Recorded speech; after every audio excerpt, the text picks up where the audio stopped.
Trent માટે એક કુશ view લઈએ. 1.5% મજબૂતી ટ્રેન્ટ બતાવી રહ્યું છે અને 5245ના લેવલ્સ પર અત્યારે એક કારોબાર કરતું બતાવી રહ્યું છે. ટ્રેન્ટ માટે કઈ રીતે સલાહ આપશો? મને લાગે છે આપણે ઘણીવાર ચર્ચા કરી છે ચાંદની. મને આ સ્ટોક હજુ પણ અંડર પરફોર્મન્સ લાગે છે. હું એવું નથી કહેતો કે અહીંથી વધારે ઘટશે, બટ અંડર પરફોર્મન્સ આવશે, સાઇડવેઝ રહેશે. ઉપર જ્યાં સુધી 5400 બ્રેક નથી થતું ને નીચે 5000 બ્રેક નથી થતું ત્યાં સુધી આ એક રેન્જમાં રહેશે. સો આઈ બિલીવ 5000 to 5400 ની રેન્જમાં કોન્સોલિડેશનનો ઝોન આવશે. એક વ્યૂ બનતા આપણે જોઈ રહ્યા છે, ખાસ કરીને ટ્રેન્ટ માટે.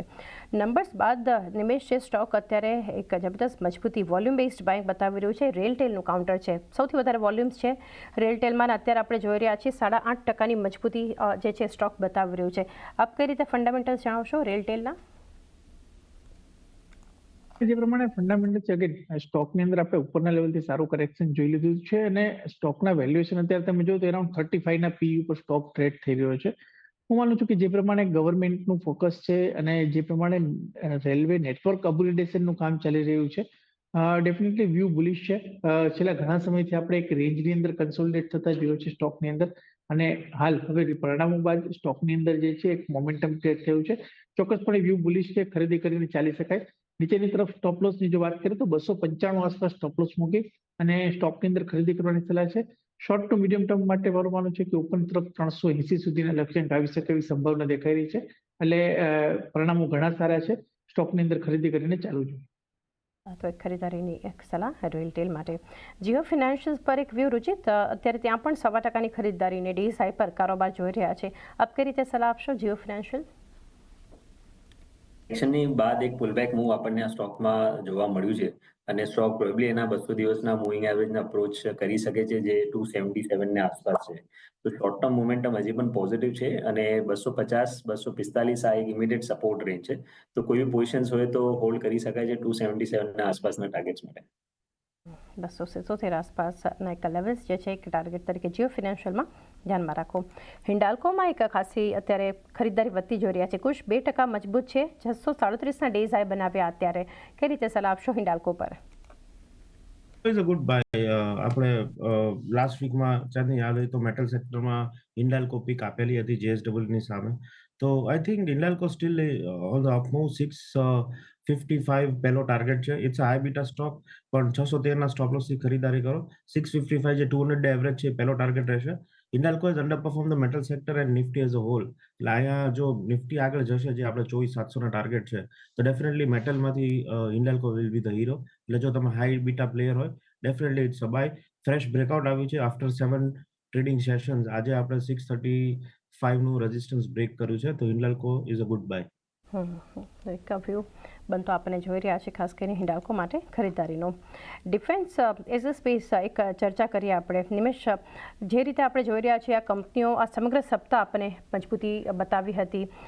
HAL BLના સ્ટોક્સ છે, આ સિવાય પણ જો શિપ બિલ્ડર્સ, જો ગાર્ડન રીચમાં એક મજબૂતી, મઝગાઉં ડોક છે, આ સિવાય પારસ ડિફેન્સ તો બુધવારના સેશનમાં જબરદસ્ત વોલ્યુમ બેઝડ બાઇંગ બતાવ્યું હતું. તો ઓવરઓલ ડિફેન્સ માટે આપ કઈ રીતે સલાહ આપશો?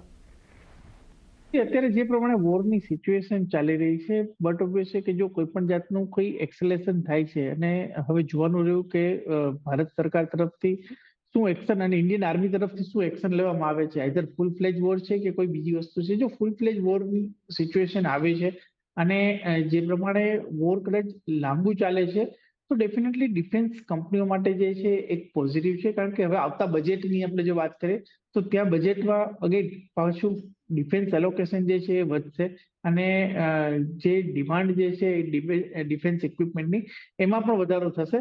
તો એને પગલે અત્યારે ક્યાંક ને ક્યાંક જે છે આપણે છેલ્લા જ્યારથી સમાચાર આવ્યા છે ત્યારથી ડિફેન્સ સ્ટોકની અંદર એક મોમેન્ટમ ક્રિએટ થયું છે. હું માનું છું કે અગેન તમે ફંડામેન્ટલ ઘણા સ્ટ્રોંગ છે. વેલ્યુએશન વાઇઝ તમે જુઓ તો ઉપરના લેવલથી જ્યારે કરેક્શન આવી ગયું હતું માર્કેટમાં, એક રિઝનેબલ વેલ્યુએશન બની ગયા હતા. અને જે પ્રમાણે કંપનીઓએ પાછલા ક્વાર્ટરની અંદર પરિણામો આપ્યા છે, પરિણામો ઘણા સારા આવ્યા હતા. એટલે અત્યારે જોવા જઈએ તો એક રિઝનેબલ ગ્રોથ છે. પ્લસ એક જે ન્યૂઝ ફ્લો જે છે એ ડિફેન્સ સેક્ટરને પોઝિટિવ સપોર્ટિવ ન્યૂઝ ફ્લો અત્યારે ચાલી રહ્યા છે. તો શોર્ટ ટુ મીડિયમ ટર્મ માટે વ્યૂ મારો ચરોજ પરથી બુલિશ છે.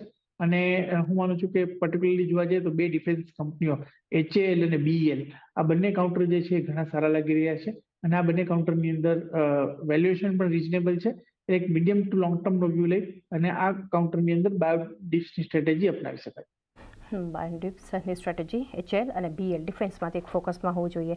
નિમેશ, છેલ્લે એક સ્ટોક જાણવો છે, PNB હાઉસિંગ ફિનાન્સ, કારણ કે જે રીતે આપણે મંગળવારના સેશનમાં પરિણામનું જબરદસ્ત એક પોઝિટિવ એક્શન જોયું હતું, આજે પણ આ સ્ટોક મજબૂત છે. F&Oમાં ગેઇનિંગ કાઉન્ટર છે PNB અને એક વોલ્યુમ બેઝડ બાઇંગ પણ આપણને બતાવી રહ્યું છે, લોંગ સાઇડ પર બિલ્ટઅપ છે. કઈ રીતે સલાહ આપશો PNB હાઉસિંગ ફિનાન્સ માટે?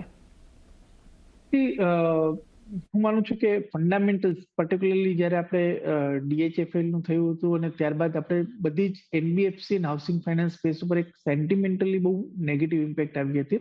કંપનીના ફંડામેન્ટલ તમે જુઓ તો ઉત્તરોત્તર જે છે એ ઇમ્પ્રુવ થતા જઈ રહ્યા છે અને જે પ્રમાણે અત્યારે ઇન્ટરેસ્ટ રેટ સાયકલ નેગેટિવ તરફ ચાલી રહી છે, NBFC કંપની માટે જે છે આવતા દિવસો એક પોઝિટિવ ભર્યા હોઈ શકે છે, કારણ કે તમારી કોસ્ટ ઓફ બોરોઈંગ જે છે એ ઘટવાની છે.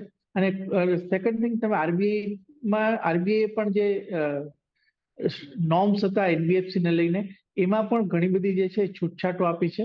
એની હિસાબે ક્યાંક ને ક્યાંક અત્યારે બિઝનેસ એન્વાયરમેન્ટ જે છે એ અત્યારે સ્ટ્રિક્ટ બિઝનેસ એન્વાયરમેન્ટથી અત્યારે થોડું લિબરલ થઈ રહ્યું છે અને એને પગલે હું માનું છું કે PNB હાઉસિંગ ફાઇનાન્સ જે છે એ અત્યારે સારા રિઝલ્ટ આપ્યા છે અને આવતા ક્વાર્ટરની અંદર હોપફુલી પણ આ જ પરફોર્મન્સ કન્ટિન્યુ કરી શકે એવી સંભાવના જોવા મળી રહી છે.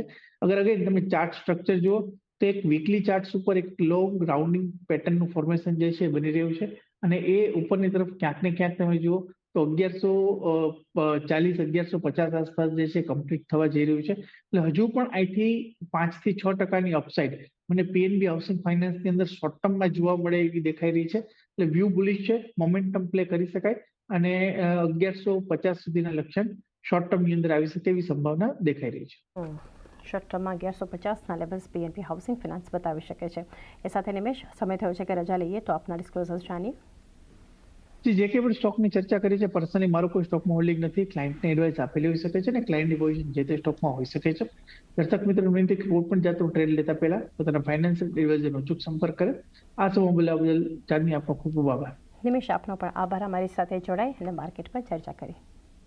તે સાથે જ આગળ નજર કરીએ તો બજાજ ઓટો અને અશોક લેલેન્ડના એપ્રિલ જે છે ઓટો વેચાણના આંકડા જાહેર થયા છે અને નંબર્સ બાદ બંને સ્ટોક્સમાં એક ઓપનિંગ બાદ એક્શન પણ જોવા મળ્યું છે. શું છે આના પર ડિટેલ્સ જાણીએ સહયોગી શ્રદ્ધા પરસાનિયા પાસેથી. શ્રદ્ધા, ગુડ મોર્નિંગ. કઈ રીતે બંને કંપનીઓના નંબર્સ છે? જી, સૌથી પહેલાં બજાજ ઓટોની વાત કરીએ તો એપ્રિલના ઓટો સેલ્સના નંબર્સ આવતા જોવા મળ્યા છે.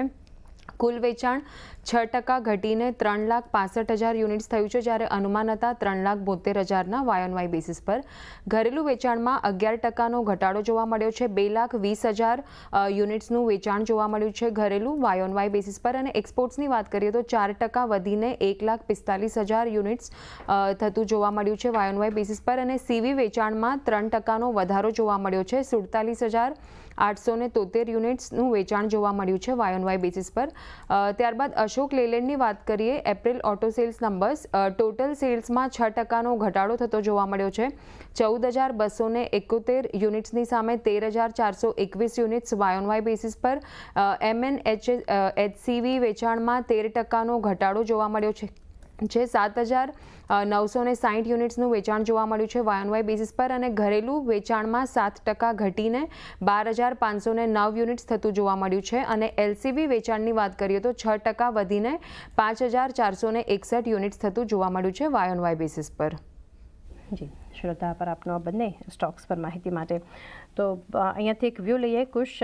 સૌથી પહેલાં તો બજાજ ઓટો માટે જે રીતે એક વેચાણ આંકડો આપણને જોઈ રહ્યા છે, કુલ વેચાણમાં એક ઘટાડો આવતો આપણને બતાવી રહ્યું છે અને કઈ રીતે એક વ્યૂ રહેશે? બંને કંપનીઓ આમ તો ઘટી રહી છે, આપણી પાસેથી બજાજ ઓટો પર વ્યૂ લઈએ. શોર્ટ કવરિંગ આવશે ચાંદની. એક્સપેક્ટેડ હતું આ result, because last quarter was, આપણે ખ્યાલ જ છે FMCG અને એફોર્ડેબલ જે પણ પ્રોડક્ટ્સ છે ત્યાં આપણે ઘટાડો જોયો હતો. એટલે I think that is discounted ને એને કારણે જ આપણે જાન્યુઆરીથી સતત ઘટતા જોયો છે સ્ટોકને બજાજ ઓટોને. મારું માનવું છે કે હવે જો શોર્ટ કરેલો હોય તો એકવાર કવર કરી લો. Of course if you don't want to buy તો અવોઇડ કરી શકાય, બટ એટલીસ્ટ શોર્ટ કવર કરો. મને લાગે છે 8,050 ઉપર જો જાય છે તો ડેફિનેટલી શોર્ટ કવરિંગ આવશે. તો 8,050 ઉપર હું બજાજ ઓટો બાયની સલાહ આપીશ. 8,050 ઉપર એક ખરીદારી કરો અને બાકી એક શોર્ટ કવર કરી શકો છો. જે પોઝિશન છે તો બજાજ ઓટો માટે. અશોક લેલેન્ડ પર રુચિત આપની પાસેથી વ્યૂ લઈએ. એક દબાણ તો છે અત્યારે શોર્ટ સાઇડ પર બિલ્ટઅપ થઈ રહ્યું છે, કઈ રીતે વ્યૂ આપશો? જે બ્રોડર ટ્રેન્ડ તો સ્ટોકનો એટલો ખરાબ નથી. આપણને એનો જે કરેક્શન આવ્યો હતો એમાં 195 ની આસપાસ સ્ટોકે સિગ્નિફિકન્ટ નો સ્વિંગ લો બનાવીને ત્યારબાદ એક સારા વોલ્યુમ સાથે બ્રેકઆઉટ આવ્યું છે. અને આજે પણ તમે જોશો તો જે ઘટાડો આવે છે તો એના 20 દિવસના મૂવિંગ એક્સપોનેન્શિયલ આસપાસથી થોડુંક પુલબેક મૂવના સાઇન્સ છે. સો આઈ થિંક જસ્ટ એક બાય એન્ડ ડિપ્સની રણનીતિ આ સ્ટોકમાં રાખી શકાય છે. નીચે 219 થી લઈને 215 આ એક સ્ટ્રોંગ સપોર્ટ ઝોન છે સ્ટોક માટે, અને કોઈ પણ નાના મોટા ઘટાડા આવે તો ત્યાં ખરીદારી કરવાની સલાહ રહેશે.